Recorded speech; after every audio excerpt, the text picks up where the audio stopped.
Today's show, we're brainstorming business ideas. We're talking about the good, the bad, about laptop empires possibly getting into the booze business, and, philosophical questions like, should you have an online business if you aren't tech savvy and you tend to always have tech problems like I do, and like we did in this episode where we lost basically the entire intro so that I had to re-record this one.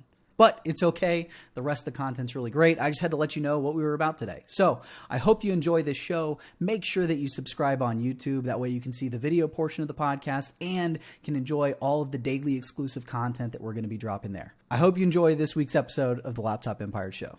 I don't know. What do we do? Like, we're going to get laptop empires to like a certain level, and then we're going to start buying other businesses. So what are we going to like, if it was like, okay, let's do something that's not digital at all. Like we've talked about the wine thing. Like, what would you do? What would you be into?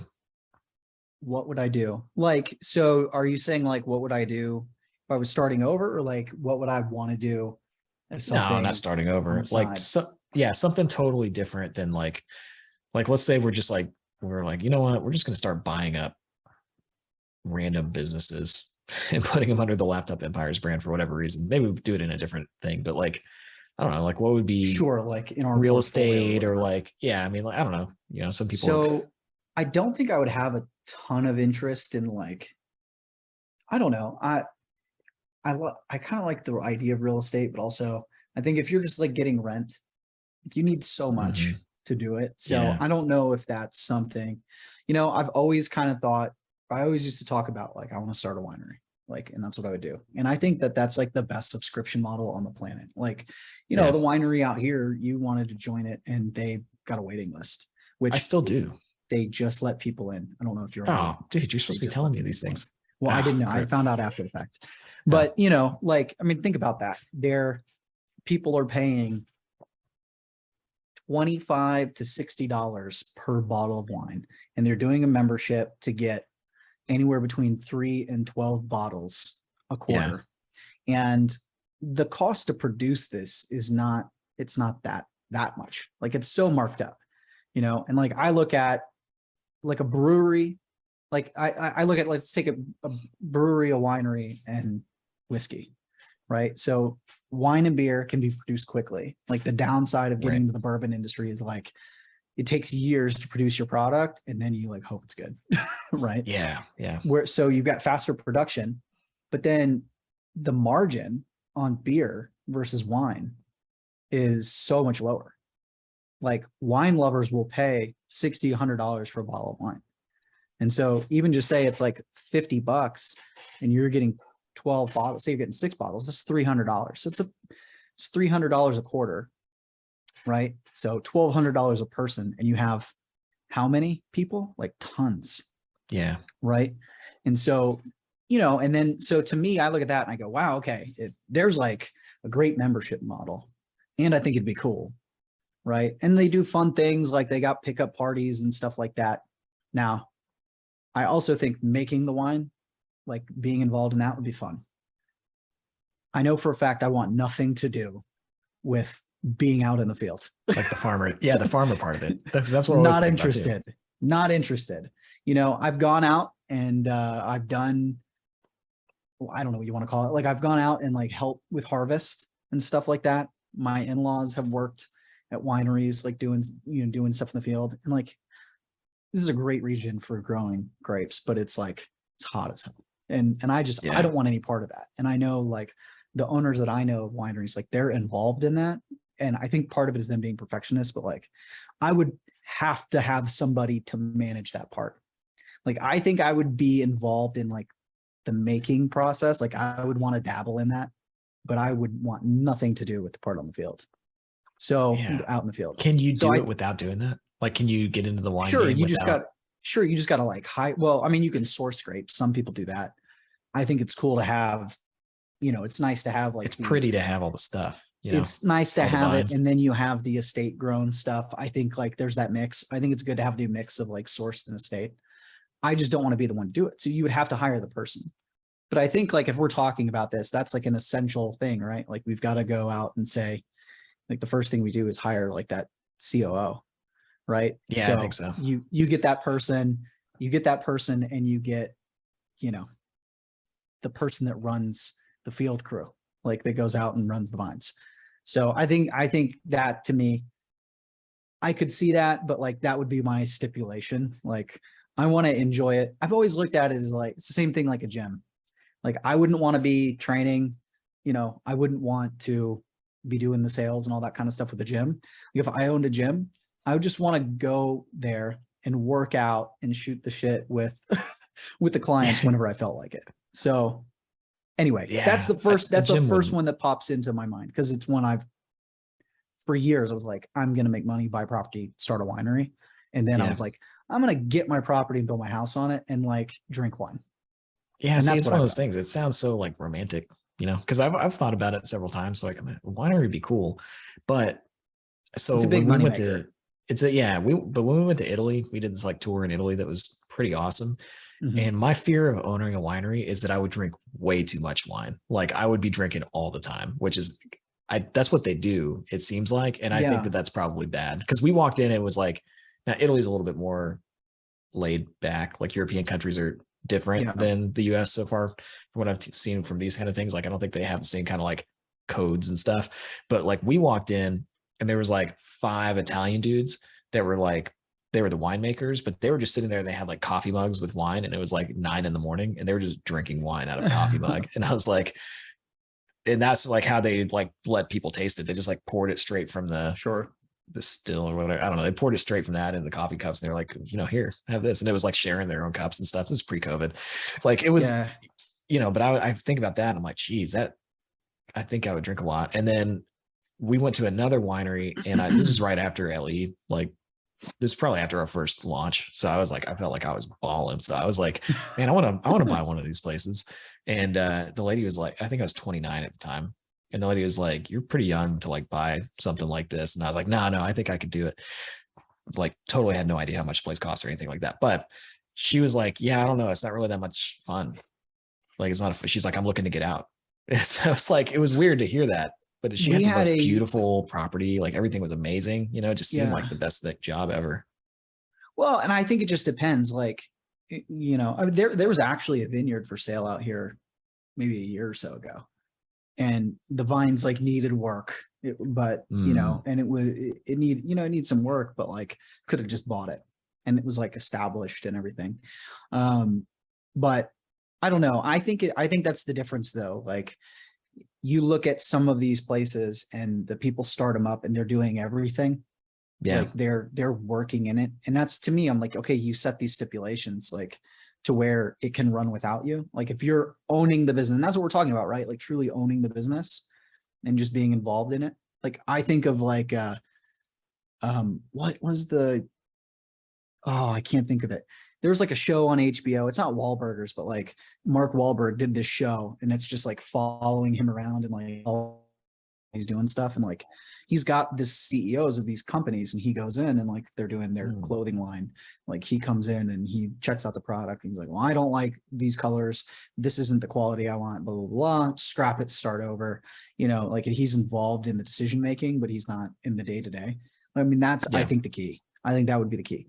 But so I think I can see how it'd be like, man, this really sucks if you're in the day to day. Yeah. But you could say that of like anything, right?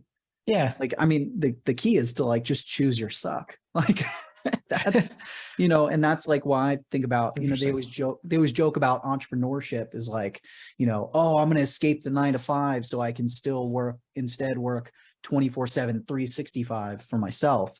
But you're happier, right? So it's just like who you're working for, the kind of work you're doing, I think matters.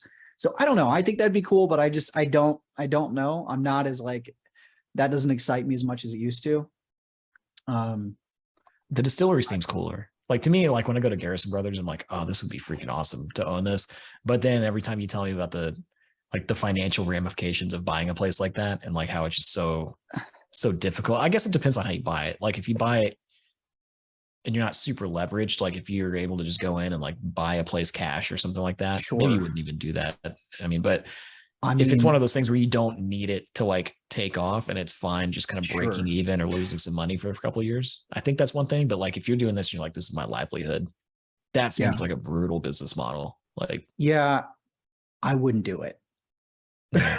I mean, like for them, they're crushing it, but like I wouldn't do it. But it just goes back to like, okay, you said like drinking, like, I got a wine cellar. We drink wine like daily.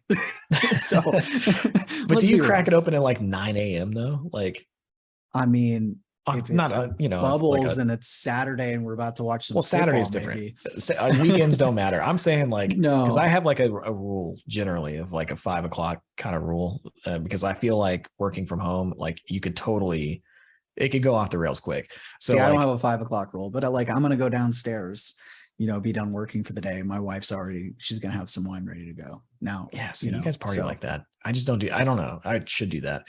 But I think for me, it's like, I'm just like worried about like myself going like, oh, you know what? I'll just drink whenever. And then all of a sudden, like 10 years later, you have like a problem, So I like, I would don't want that. I would think though, if it's part of your job, you would do it less. I mean, I know for me, like I would rather drink in the afternoon, like that 3-4 o'clock range, than Yeah. drink at Yeah. night. Because then you can sleep better, you know? Mm, So yeah. like, but I have always wondered that, like you mentioned Garrison Brothers, and I'm always like, Are they drunk all the time? I've wondered that all the they're time. not. I know they're not, but Oh, okay. I've just always like I've thought about that. Like you're tasting this all the time, like how do you do that? I've I just don't always know. been curious. I've never asked. I need to ask some of the guys over there. That would be interesting because like how people that drink a lot like can mask it to where it's like they're just you Yeah, can't even tell they're drinking. So I wonder about that. I Not know like some that people I'm like that. judging Yeah, those guys, like, but I just wonder because they're there all day and it's like they're tasting the stuff all the time. Maybe they're spitting it out. I don't know. I wonder about that though. I've It's like, never can that? seen anybody spit it out. I know. So yeah, That's I what I'm don't saying. know. That's what I'm saying. You don't know. But that would be my concern. It's not a huge concern, but it's definitely one that I would be like, okay, is this what but do I want to make my lifestyle alcohol? But it but sounds like such a cool, every time I go to one of it those would places, be I'm like, this is fun. awesome. But if I did it, like I 100% doing wine, like I'm never gonna Mm, go the whiskey route, even though I love bourbon, because it just doesn't make sense to me financially. Like, yeah. I mean, this is like bourbon is a better investment as a consumer than wine, Oh, but I 100%. don't think it's better as a business because, like, just think about if you buy like Garrison Brothers, right? $75 for a bottle of bourbon. It's absolutely Mm, fantastic. Okay. But how long does that bottle last you? Like a lot of people will be like, oh, it's expensive. Okay. it's way better than It's wine. going to last you months. How many pours are you going to take out of it? A lot.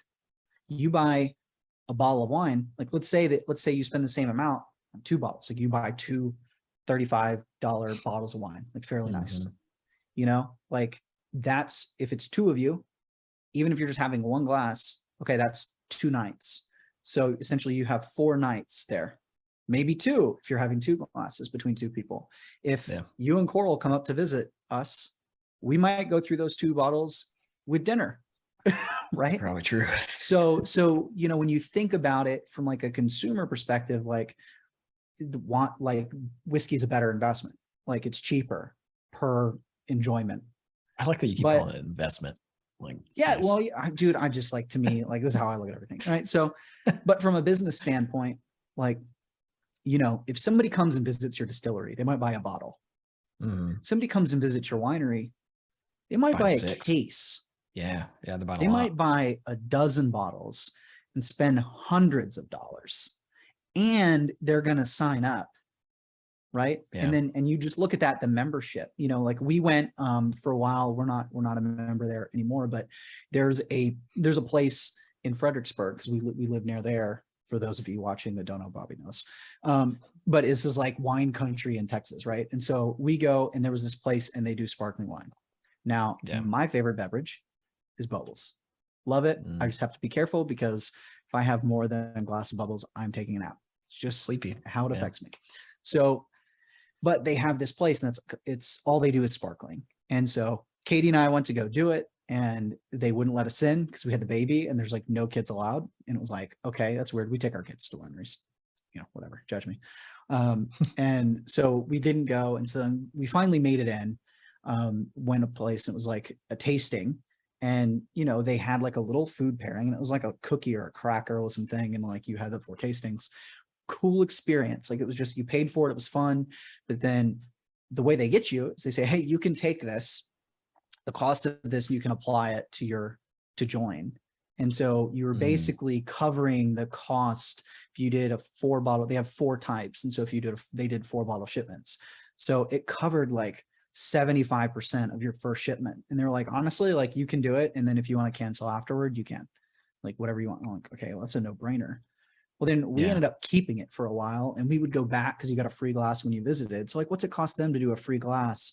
But then we would go there and we would get like a pizza and a glass of sparkling, or like we would get food, you know, we would do different things with that free glass. So they're making money that way, but it's $40 a bottle. Right. Yeah. You know, it was like, it was not cheap. And so then you're thinking about that and like it hits, you know, we only did it for, you know, we only did maybe 2 or 3 shipments, but like that adds up. 2 shipments is over $300. So to me, it's just like, it makes way more sense if I'm getting into that business, like that's the direction I'm going, because people don't think about it. And the wine people, they will spend $60, $100 on that bottle of wine, you know, and not think anything of it, even though it really is just like a poor investment, in my opinion, as a consumer compared to other things. Yeah. I guess I don't see, I would want to know more about the industry. Like, does a more expensive bottle of wine, like, is there any correlation to the, like, from price to how much it costs you? Like, are the margins the same on a more expensive, like, do you have to have different ingredients? Like, are the grapes more expensive? Like, or do they just go, this tastes really good, we're going to make this more expensive? I would imagine it's because they're getting higher quality grapes, right? Like that would be, I would think, of what allows you to charge more, because it actually does taste better, right? I think sometimes, right? Like, and I've seen different things about like, you know, they talk about what is the cost of a bottle and everything. That's why they say like, you know, really avoid things below $15. It's like sugar water. Well, because it's just like, it's really low quality wine. Whereas then when you start to get into that 20 to 30 range, like the amount of money investment like that goes into the wine versus like the packaging and everything is so much higher that you get like a better quality. And then the difference between that and the $100 is like very different. And I think usually what it comes down to is like age, branding, and sure, it could be different quality grapes and like, you know, different things. Like if you have, you know, like in France, right? It's all about the ground, right? Right. Yeah. It's about the earth. And so like certain regions are more expensive than others. So I'm sure there's a lot that goes into it, but like I've France, seen they it don't just have any branding though. It's just like everything looks exactly the same. Like it's straight there. It's like straight up the ground. It's a totally different, it's a totally different culture. Here it's kind of arbitrary. People sell their prices and it's like, what can you set it at and it actually work? And like we've seen, you know, certain companies where their wine has gone way up, you know, there's sure.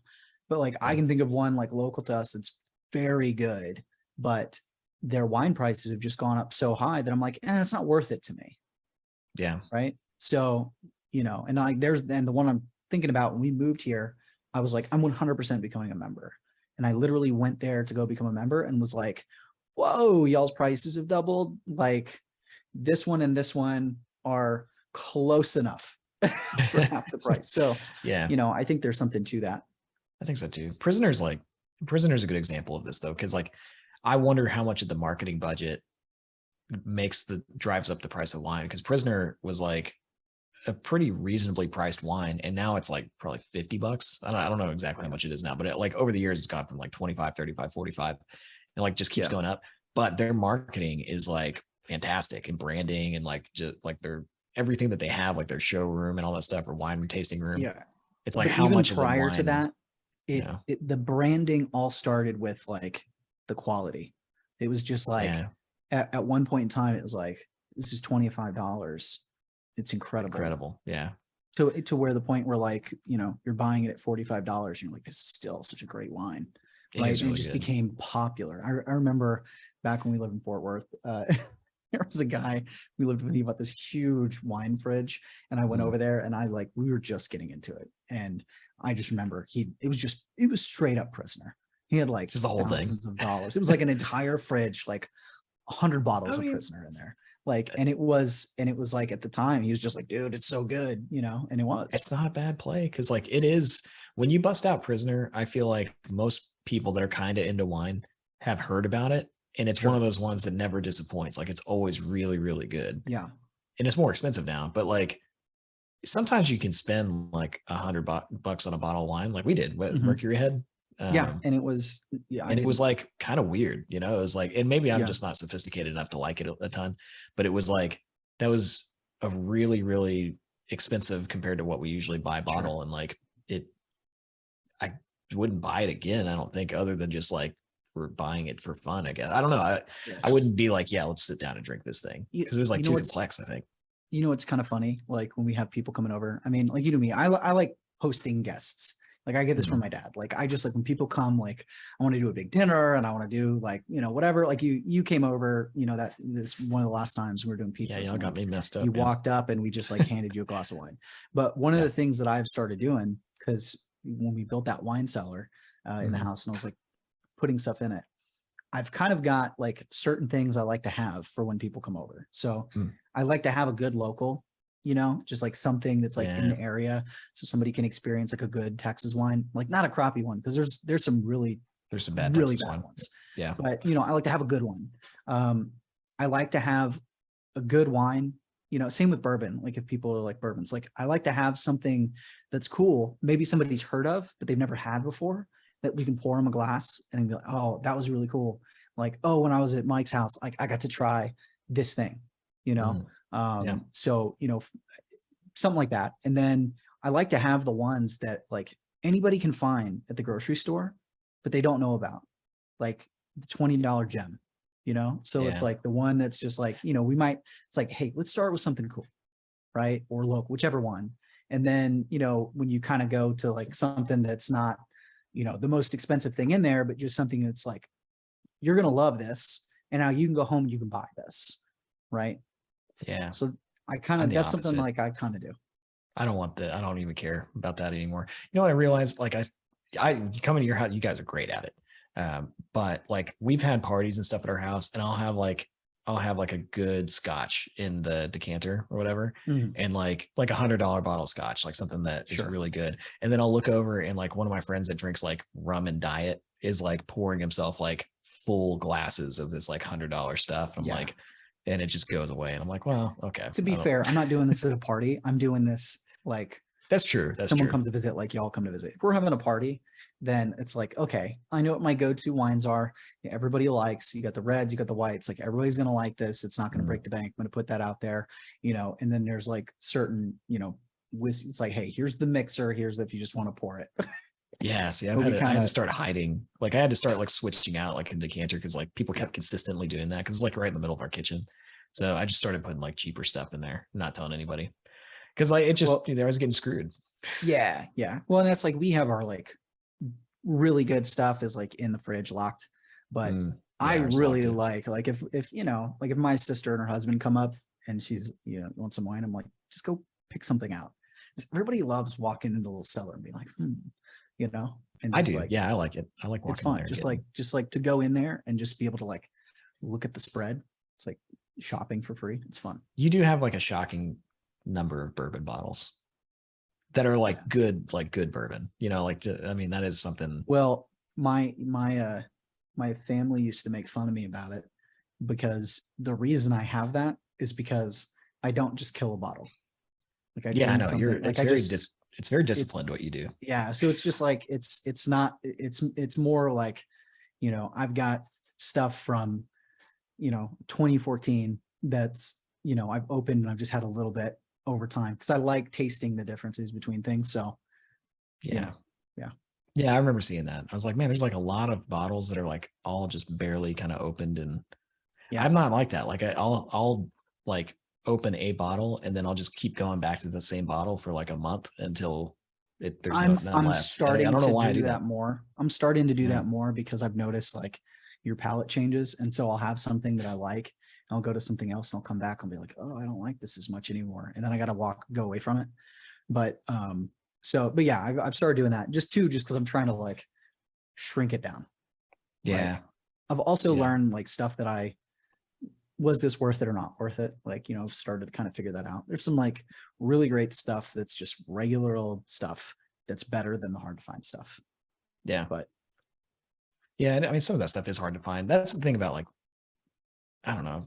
Whiskey's just gotten so ridiculous. In Houston, I'm sure, well, it seems like a little better where you live. In the Houston area, it's just gotten too competitive. And it's like you can't find anything. Everything that used to be like $25 is now like $80. And it's like, well, what am I paying for? So, but to go back to the original, so like winery, is that kind of the route that you would go, but like you I wouldn't want don't, to that's be in one the of them. I farm? was not expecting us to talk about this for this long, but Yeah, I you know. know, Sorry. as far as like other things, I don't know, man. To me, the reason I go back to that is because I've just always liked the idea of like having a product, Mm, like something yeah. like, hey, this is the thing. Check this out. You can feel it, you can touch it, you can taste it, whatever. That's always been really appealing to me. I don't want to get into like shirts and that kind of thing, like Yeah. clothing or anything like that. But I love the idea of having a product. So yeah, I mean, I guess that's kind of one of those things why wine has stood out to me. And it's an experience. Like I would be, if we had a winery, like I said, I wouldn't want to be involved in like the day-to-day operations, but I would totally be there talking to the customers, pouring them wine, shooting the shit, drinking it, Yeah. dog running around out there. Like I would totally be doing that. And I've gotten to know different distillery and winery, owners or people that work there and like different areas around places around here. And like, that's really cool. It's Yeah. just it's a neat thing. So I would That's totally, the and one that I fits keep my going back to. personality. I would do that. Yeah. I go back to that one because you're selling, to me, it's like you're selling something that's like, I don't know, wine is like, it's an experience more than it is just like a drink, right? Like you're selling like kind of like And there's more to it, right? memories. Like there's the pickup parties, there's the events, Yeah, there's just it's going in cool. for a tasting, bringing people in, there's a lot to it. Yeah. I just feel, I don't know. I still want to know way more about the business model. I just feel like as I think about that, like what else would I do? Like most business models seem like they suck to me because like the online stuff is so like margin friendly and like you don't need physical store. Like I don't know. It's interesting. I would I never think I start a would restaurant. I would never like, there's so many I things I would would do. not do. No, I think if I knew somebody that was in like doing franchises and stuff to where, I could say like, look, I want to do this, but like they do it, if you knew somebody Yeah. that had like 20 franchises and it could be like, look, I'm going to do the investment and everything here, but we're going to add it to your portfolio. You're going to manage it. I would do that. I think that is That makes something that sense. interests Like a me, but passive. it would be, Yeah. it would be something like I would totally bring a Chick-fil-A to Marble Falls just because I want Chick-fil-A. I miss Chick-fil-A, or not Chick-fil-A, I've heard you don't even need. Chipotle. Oh, I was like Chipotle. I Chick-fil-A. don't know why I said Chick-fil-A. I'm in Chipotle. Yeah, because I've heard But no, Chick-fil-A, but you don't even have to put money down on it. Like I've that's not heard even this. that's not what I meant. I said the wrong thing. Yeah. I'm in Okay. Chipotle, but I wouldn't want Yeah. something like that. I would want some weird, like, spicy chicken, like, I don't know, something that's like kind of trendy. I don't know. Yeah. But I just want to give people food. Like, I just wouldn't, I don't think I would do the food industry, honestly. I think I would want something fun that I could go be involved in. One of the things I mentioned to you that I think would crush here, because we don't have it in town. There's all these like little antique shops and like furniture store. Like there's these different little things that yeah. every time people visit, like all the ladies want to go do it. And, you go there, all the guys are just like sitting on a bench outside. And so I've always been like, how cool would it be to do like a tasting room? Yeah. Tasting room would be dope. Let the I think ladies that'd be good. go into all the stores and the dudes can go and try beer, whiskey, whatever. I think something like that would be really cool to have. And then I don't know, man, I would want like a fun business to hang out with. And then I think I would just go for boring businesses. Like, I know this sounds crazy, but I was listening to somebody the other day and she was just like, I just straight up buy laundromats and it kills. I saw that. Yeah. Nobody wants to do that kind of thing. And I'm like, that'd be the way to go. Like, I would want it to just make money. I wouldn't want it to be this. I would almost want it to be boring. So I didn't want to be super involved. Yeah. I haven't bought a business yet that I'm not like super involved in. So I don't know if I'd like that or not. Cause that sounds like soul crushing just to like be involved with laundromats, but it's probably not. I don't know. It's one of those things. Like I've really thought about this a lot. Like I don't know what else I would do. Yeah, but if it's like just buying a business and looking at the numbers and here's how we can tweak it and improve profit, like, yeah, I mean, I like it. It's kind of nerdy, but like I like that kind of thing. So I don't know though. Like I don't have. I don't either. I don't know. I'll probably just keep doing It online might be. businesses. It might be cool. you know, I know you know some people in the space, but just like to get to know more about events and things, like putting on like a conference or something, like you'd have to Yeah. have somebody, you'd have to have a great operator, because I wouldn't be able to do that. But I love the idea of having something like that and just being able to go and meet different people and the speakers and stuff. I think that's like an in to meet people. And I think that would be cool. It's an But interesting, yeah. I've had a lot of insight into that. And I think it would be a cool, it's probably a good business model. Like I feel like it's actually probably dude, pretty awesome. I've heard there, I'm trying to think who it was, basically did a conference, built it up, sold it for millions of dollars. And then they were Mhm. like, let's do this again. And they just went into another industry and just did it, Just did the just same thing. started repeating it every 3 years, Yeah. flipping a conference basically in different industries. And they're not even, they don't know anything about the industries. It's just, we have the model. Yeah, you don't need, yeah, I guess you just hire the, I think the hard part about that business is dealing with like the talent. Like I think the talent and negotiating the contracts and like getting, you know, Sure. everybody's got so much like ego and like, oh, I'm the best. Like I think that's the part that's like the difficult part of it, you know, getting the, But because you that got to just find goes people back to attract but the that just goes back to, like, I wouldn't do anything without a good operator if it's outside of like our little wheelhouse here and what we're doing. yeah. Yeah, I mean that's a good point. Yeah, I don't know. I think you'd have to hire somebody like that. Because I've seen people do it like from the ground up, but man, it's like I don't know, it's like everything else. Everything's a grind. That one seems kind of cool though, because you do work really hard like the entire year for like 1 week. Like Yeah. that's it. It's an interesting thing about that model, but it does seem kind of fun though. But to me, and that just kind of goes to like, I only want to do that if like can be involved in some of the planning and like the strategy somebody Yeah. else is executing. And when the event happens, I would want the conference equivalent of the wedding coordinator. Like I'm going to be the dad in this situation, like the father of the bride, right? So Yeah. I'm going to go and like they're going to handle all that stuff. The coordinator is going to handle that. And like I'm just going to go hang out with people backstage and in the lobby bar. Yeah. I mean, that would be cool. That would be my condition. Yeah. Like the last conference I went to, the guy that owns it, like was just playing golf the whole week. Yeah, Like pretty much. seemed pretty cool. You know, I was like, dang, that's probably the way to set it up. But it didn't used to be like that. Like I remember he was like in the guts of it, but it's probably so big now that he can kind of step away. And I think he hired a good operator. So I don't know. I think winery is still the route I'd go. Like winery. Do you have anything else? Like you kind of, I started going on that this is the tangent, only you thing. started talking about it. Dude, I've been to so many meetings. I've worked so much today that I just I didn't have like something real that I want to talk about. So I was just like, let's just talk about like winery. No, it's definitely an interesting conversation. So I don't have anything else. You got anything else? No, that's it. Cool. Make sure, give us a follow, subscribe on YouTube. That's going to be the big one. We're trying to build this up there. So please give us a subscribe on YouTube. Check out some of our other videos and we'll see you next time. Later.